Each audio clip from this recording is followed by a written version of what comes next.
안녕하세요 여러분. 오늘의 흥미로운 영상 내용은 T-모바일 주식의 통신 및 빅테크를 압도하는 이유, 그리고 50대, 60대 창업이 더 성공적이다 에 관한 것입니다. 우선 좋아요 버튼을 누르고 채널 구독 및 알림 설정도 잊지 마세요. 여러분의 관심과 지지가 저희에게 큰 힘이 됩니다. 첫 영상은 미국의 대표적인 통신사인 T-모바일이 어떻게 베라이전과 AT&T를 제치고 업계를 지배하게 되었는지 살펴보겠습니다. T-모바일의 주가는 지난 1년간 54% 상승, 10년 동안 무려 694% 상승했습니다. 이는 같은 기간 동안 애머전, 미터, 엘퍼벳, 애플을 뛰어넘는 성장률입니다. 어떻게 이런 일이 가능했을까요? 첫째, T-모바일과 스프린트 합병 성공적이었을까? 2020년 T-모바일과 스프린트가 합병하면서 미국의 이동통신 시장은 세계 기업 중심의 경쟁 구조가 되었습니다. 규제 당국은 새로운 경쟁사를 만들기 위해 T-모바일이 스프린트의 일부 자산을 디시 네트워크에 매각하도록 했습니다. 하지만 결과적으로 디시는 경쟁력을 갖추지 못했고 T-모바일이 시장을 지배하는 상황이 되었습니다.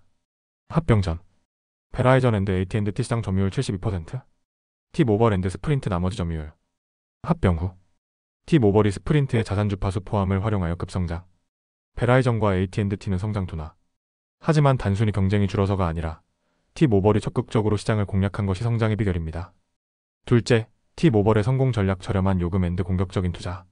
소비자 입장에서 T-모바일이 가장 매력적인 선택지가 된 이유는 저렴한 요금제 베라이전과 AT&T보다 더 저렴한 가격의 서비스를 제공, 빠른 오지 인프라 구축 경쟁사보다 오지 네트워크 확장을 선제적으로 진행, 고객 서비스 강화 고객 이탈률을 낮추고 후불 고객 증가. 결과적으로 2020년 이후 T-모바일 주가는 191% 상승, 반면 AT&T는 15% 하락, 베라이전은 25% 하락. 셋째, T-모바일의 새로운 성장 동력 홈 인터넷 시장 진출. T-모바일은 단순히 통신 서비스를 넘어 인터넷 시장까지 확장하고 있습니다.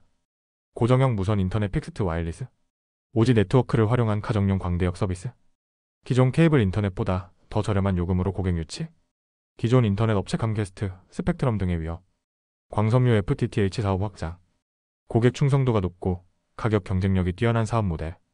JP모건은 T-모바일이 2030년까지 시장 점유율을 4%에서 10%까지 확대할 것으로 예상.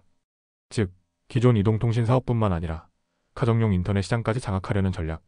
넷째, 투자자 입장에서 T-모바일과 도이치텔레콤. T-모바일 주가는 현재 고평가? 저평가?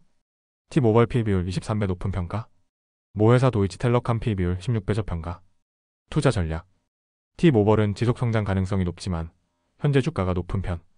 더 저렴한 투자 옵션 도이치텔레콤 모회사. 배당금 2% 지급. JP모건 주가 30% 상승 전망. 다섯째, T-모바일 주식 지금 투자해야 할까? T-모바일의 강점 통신 시장 점유율 증가, 오지 인프라 구축 선두, 홈 인터넷 시장 진출. 하지만 현재 주가가 높은 점을 고려하면 더 저렴한 대안으로 도이치텔레콤 투자도 고려할 가치가 있음. 다음 영상은 월스트리트 저널의 최신 기사를 바탕으로 흥미로운 투자 및 창업 트렌드를 소개해드리겠습니다. 보통 스타트업 창업자는 20대와 30대 젊은 CEO들이라고 생각하시죠? 그런데 현실은 조금 다릅니다. 연구 결과에 따르면 가장 성공적인 창업자들은 50대와 60대라는 사실이 밝혀졌습니다. 오늘은 왜 나이 많은 창업자들이 더 유리한지, 그리고 그들을 지원하는 새로운 투자 흐름에 대해 이야기해보겠습니다. 첫째, 젊은 창업자가 최고라는 믿음, 과연 사실일까? 실리콘밸리를 비롯한 기술 산업에서는 보통 젊은 창업자들이 혁신을 이끈다고 알려져 있습니다. 구글, 페이스북, 애플과 같은 기업들은 20대와 30대 창업자들이 이끌었죠. 그러나 데이터를 분석해보면 현실은 완전히 다릅니다. MIT 노스웨스턴대, 펜실베이니아대 연구진이 2007에서 2014년 사이 미국에서 창업된 수백만 개의 기업을 분석한 결과 창업자의 평균 연령은 42세였습니다.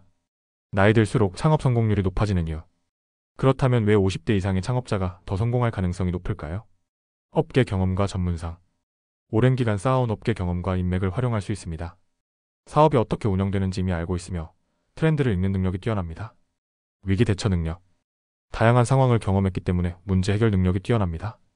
경제 위기 시장 변화에도 빠르게 적응할 수 있습니다. 신뢰와 네트워크. 비즈니스 세계에서 신뢰는 매우 중요한 자산입니다. 20대와 30대 창업자는 대기업과의 협상에서 어려움을 겪을 수 있지만 50대 이상의 창업자는 이미 업계에서 신뢰를 쌓아왔기 때문에 협력 기회가 많습니다. 둘째, 50대 이상의 창업자를 지원하는 투자자 등장. 벤처캐피털 업계에서는 젊은 창업자에 집중하는 것이 일반적이었습니다. 하지만 최근 브릴리언트 마인즈라는 벤처펀드는 50세 이상의 창업자만을 대상으로 투자하는 전략을 채택했습니다. 이 펀드를 설립한 투자자 카테리나 스트로포니아티는 나이 많은 창업자들이 더 성공 가능성이 높지만 투자자들은 이를 간과하고 있다고 말합니다. 그녀는 50대 이상의 창업자가 오히려 AI 시대에서 더 강력한 경쟁력을 가질 것이라고 분석했습니다. 셋째, 실제 사례 51세에 창업한 브리짓 존스. 대표적인 사례로 브리짓 존스가 있습니다. 그녀는 51세에 투앤드프롬이라는 전자상거래 회사를 창업했습니다. 그녀는 젊은 시절부터 기업가적 성향이 있었지만 50대가 되어서야 창업을 결심했습니다. 이전에는 티퍼니 앤드 코, LANC 및 레세야 LNXT 등에서 경험을 쌓으며 업계를 익혔습니다. AI를 활용한 맞춤형 선물 추천 서비스를 제공하는 투앤드프롬을 창업했고 바로 투자 유치를 받았습니다. 그녀는 이 아이디어는 25살 때는 생각할 수 없었던 것이며 나이가 들면서 쌓은 경험 덕분에 가능했다고 말합니다. 넷째, 결론 나이보다 중요한 것은 준비된 창업 마인드? 스타트업은 20대와 30대만의 전유물이 아닙니다. 오히려 50대 이상의 창업자가 더 성공할 확률이 높고 이를 지원하는 투자자들도 늘어나고 있습니다. 나이가 많다고 창업을 망설이셨다면 오늘 영상이 용기를 드릴 수 있길 바랍니다. 오늘은 여기까지입니다. 다음 영상에서 더 유익하고 흥미로운 내용으로 찾아뵙겠습니다. 이 영상은 투자 의견이 아닙니다.